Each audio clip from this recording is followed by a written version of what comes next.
A beautiful Tuesday, warm, pretty much. Not seeing anything like this in February for quite some time. We'll take a look at the almanac and see how close we came to a record high, which was pretty close for today. I'm Chief Meteorologist Austen Onek. This is News 12's video weather blog, Weather Overtime, where we can give you a little bit more information about what's going on with the weather than a typical newscast can. So thank you for joining us.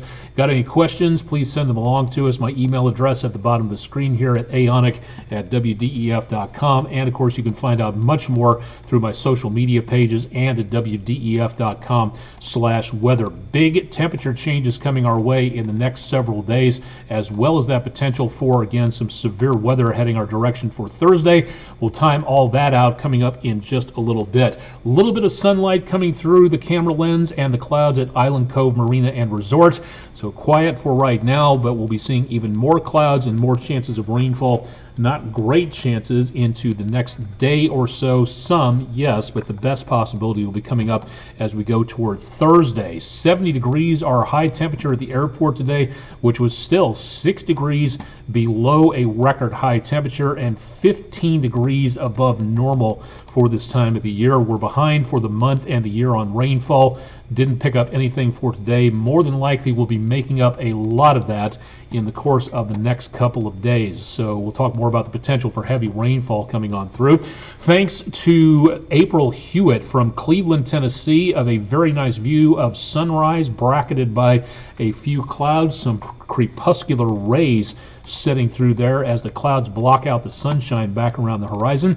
That's our West Shore home weather window picture of the day for Tuesday. If you've got weather pictures, send them in. Pictures at wdef.com, or you can find us on social media, facebook.com/WDEF News 12. First storm system, the first of a double whammy, making its way through the area tonight into tomorrow. Moisture is going to be kind of limited here, but as it passes through, it's going to draw up a lot more moisture from out of the Gulf of Mexico in the next couple of days. Then storm system number 2 makes its way a little bit closer to us, and that's where we start to see the potential of more problems coming on through. So the first storm system lifts out to the north and to the east, and as it goes that direction, another warm front makes its way through on the backside of that system. That's where we start to see more warm, moist air coming in from off the Gulf of Mexico. That is the fuel. The energy for the system makes its way off the Rockies and into the eastern United States. That runs into all that moisture-rich air, and that's where we see that combination causing problems ahead of that storm system coming on through. And that's where we get the potential of some stronger weather heading our way.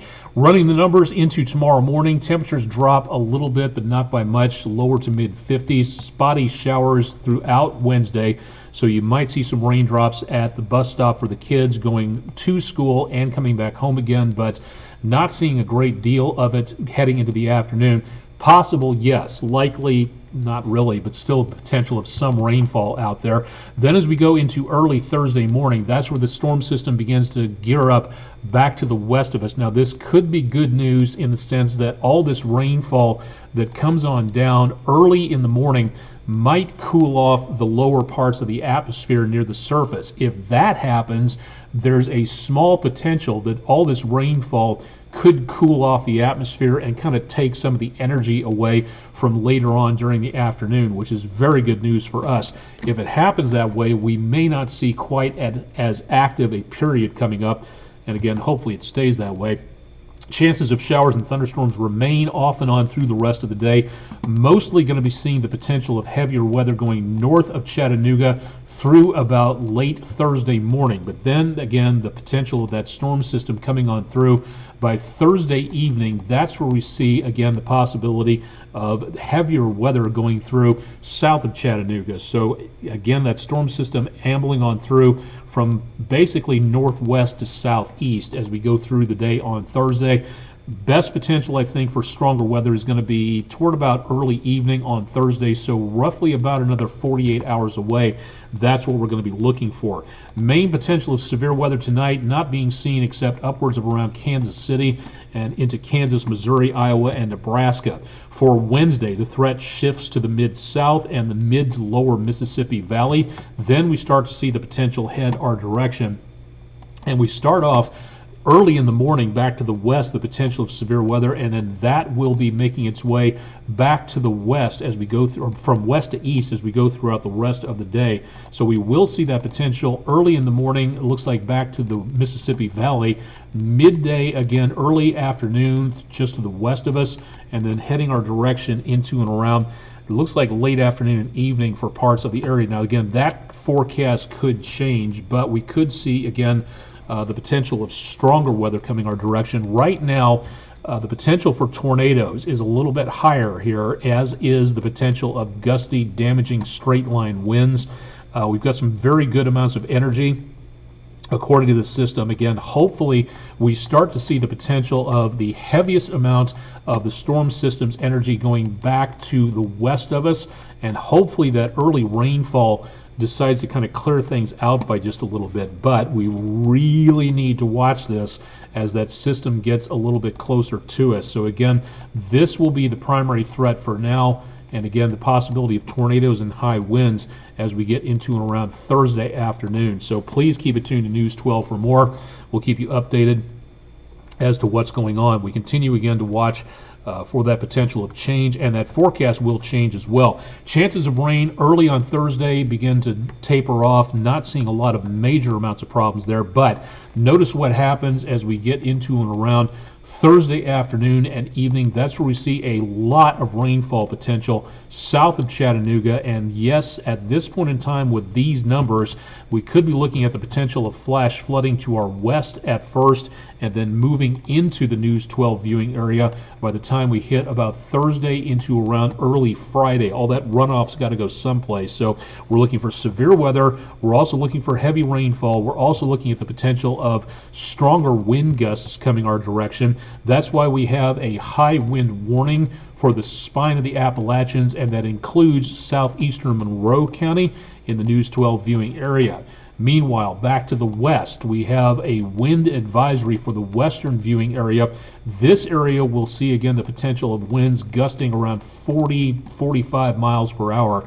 In areas around the high wind warning, that's where we may see winds gusting over 60 miles per hour, so something to watch out for there. And numerous wind advisories and high wind warnings across a bunch of states.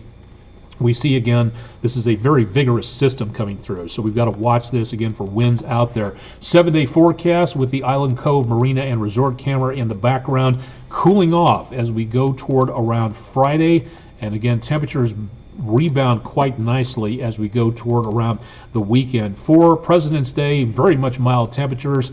We will also see again that potential of maybe some showers taking place Monday, also on Tuesday, but so far no sign of any winter weather, again minus the chilly temperatures that we see Friday night into around Saturday. No sign of any snow or ice, but that's severe weather as we get into and around Thursday. That is something we really have to watch at this point, so stay tuned to News 12 for more. Program your weather radio with our help. WDEF.com/weather will help you get that ready to go, because now when nothing is going on is the time to watch for severe weather and get ready. Another coming up meeting for the Hamilton County, Chattanooga area, Thursday, March 2nd at the UTC Library, Vine and Douglas Street. Thursday, March 2nd at 1 o'clock in the afternoon. And of course, there are other meetings for other counties coming up, Ray, Monroe, and Marion counties in Tennessee. This is covered by the National Weather Service in Morristown, Tennessee, which covers the northern half of the News 12 viewing area. Back into Georgia and Alabama, still no indication of any meetings being posted, but keep track of more at weather.gov/MRX. And of course, we'll have more about this posted on the interwebs, on my social media pages, all out there available. Find me at various points in time at a number of different social media sites, so stay tuned for more there. Chip Chapman will have more on your forecast coming up bright and early tomorrow morning, so stay tuned for that. Again, now is the time to start focusing on what's coming our way so you can be ready for it on Thursday. Lots going to change in the next 24 hours, so please keep it tuned to News 12 on air and online, and we'll get you updated on what you need to know for the approaching possibility of severe weather. I'm Chief Meteorologist Austen Onek. You've been watching Weather Overtime. Thanks for stopping by, and stay tuned to News 12 on air and online for the latest weather information.